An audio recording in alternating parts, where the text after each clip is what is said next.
So I've been messing around with cameras my whole life. At first it was more like a toy, but it's safe to say things got a little bit more serious. So recently I found out that film cameras are more than just a cool piece of tech. There's a whole science behind them and creativity behind them that I'm trying to master.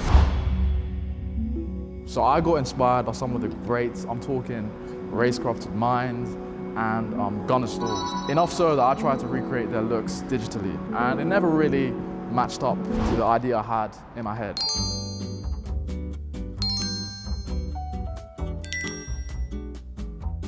Five years later, I went out and bought myself a film camera, and I've got some of my favorite shots to date on this. All right, so this was my first film camera. I got this in summer of 2024, and even just by looking at it, you can tell, you know, it's very plasticky. Yeah, no film in it, very plasticky. And yeah, this was my first ever film camera. Yeah, I think maybe because I was new to it, I didn't really know what was going on. So yeah, let me show you how to take decent film photos with a camera like this. All right, so this is a quick breakdown on how to use a 35mm film camera. If you stay to the end of the video, I'm gonna show you guys the exact model of camera that I use to take all my film photos on. So first things first, when you get your film camera, what you want to do is check that there's a battery. There is a small amount of electronics involved in this, especially to do with the autofocus and the flash. So yeah, make sure that there's an AA battery loaded. Second thing, you want to make sure that you load up your film. So to load up my film, all I have to do is slide down this little button here. It opens up the film compartment, and then what I do, I just feed it into this compartment here. And when it's all good, when it's all tight, when it's all snug, then that's when I can close down the film compartment. It should snap cleanly, it shouldn't be jammed. You don't want your film to get stuck anywhere, you don't want your film to, you know, get ripped. So make sure everything is all good in the film compartment. So usually in this little window here, I can see how many, you know, exposures I've got available to me. So usually I shoot on like a 36 roll of film. The next thing you need to do, and this is a must, you need to locate where all the functions, the buttons, the switches, the sliders are on your camera, because you don't want to accidentally press your shutter when you're trying to change a mode, or you don't want to accidentally switch it off when you're trying to take a photo, or you don't want, you know, your finger to accidentally cover your lens. So yeah, locate where all the things on your camera are. The main things for me is the viewfinder here, the shutter, the mode switch, and the on and off switch, as well as a flash. All I do for mine is just flick this switch to switch it on, just like that, and it's on. To let me know that it's on, it shows me a little LED light as well as an LCD screen.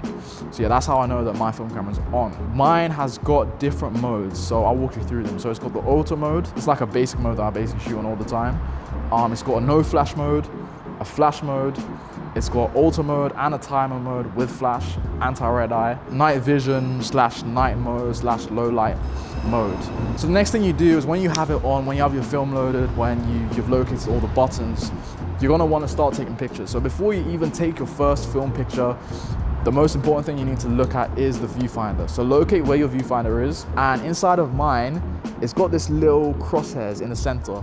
That little box is basically telling me you need to keep your focus or your eyes. That's where the camera is most likely gonna focus the most. So yeah, when I've got the framing right, I've got my mode on, I know where my shutter is. So all I need to do then is just frame up properly and then shoot. I've usually got 30 or so rolls or 30 or so exposures of film. And yeah, it's quite a good experience. But there is a couple things that I've learned when shooting on film that I think you guys should definitely know before you give it a try.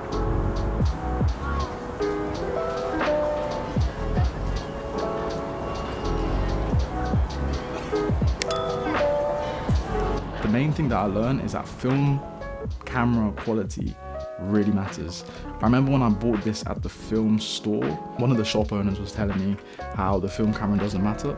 In my opinion, the film camera really does matter, because I can tell a big difference from a photo taken on something like this to a photo taken on something like this. So yeah, I'm gonna give you a few tips and tricks that I have found out in the past couple of months while shooting on film photos. There's portraits, there's streets, there's night, and there's candid. So in portrait, try and keep the subject in the center. You know, you want to stand a bit back because you can always crop in the future. You can always crop when you get your photos back. And yeah, always try and make sure that the eyes are at the center of the image. Yeah, in street photography, I'm trying to keep the camera level. I try to look for sharp lines and sharp geometry to just add some sort of base to the image. And a really easy tip for having good street photos is literally just do this and point the camera up and see where the sort of buildings meet the sky. And in my opinion, it's an interesting way of showing off the architecture, because we don't usually look up, we're always kind of looking at the ground. So the most important thing with low light or night photography is flash. If you don't use flash when taken at night, you're gonna be in for a shock when you get the photos sort of processed. Especially because, you know, we're using really low ISO. So this Kodak Gold is a low ISO of 200, which is super low. And yeah, obviously ISO is fixed on these cameras. So you don't want to rely on a low ISO for your nighttime photos. So always try and make sure you shoot with a flash. Don't put your subject too far back, because what's gonna happen is anything that's your subject is gonna get exposed, and anything that's in the background to the side is gonna look completely dark, or it's gonna have this really cool, nice sort of faded effect to it. So yeah, always use flash when taking night photos. I mean, I guess the main thing when taking candid photos is framing.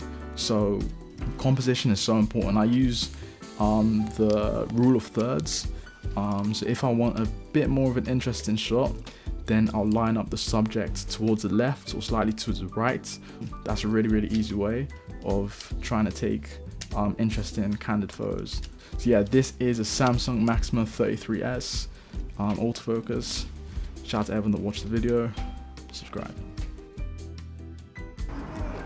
Yeah, what's up? Yo, big fan, man. Big fan. Can I take a selfie? Sure, let's do it. Oh, yo. Are you subscribed though? Of course. I've already subscribed.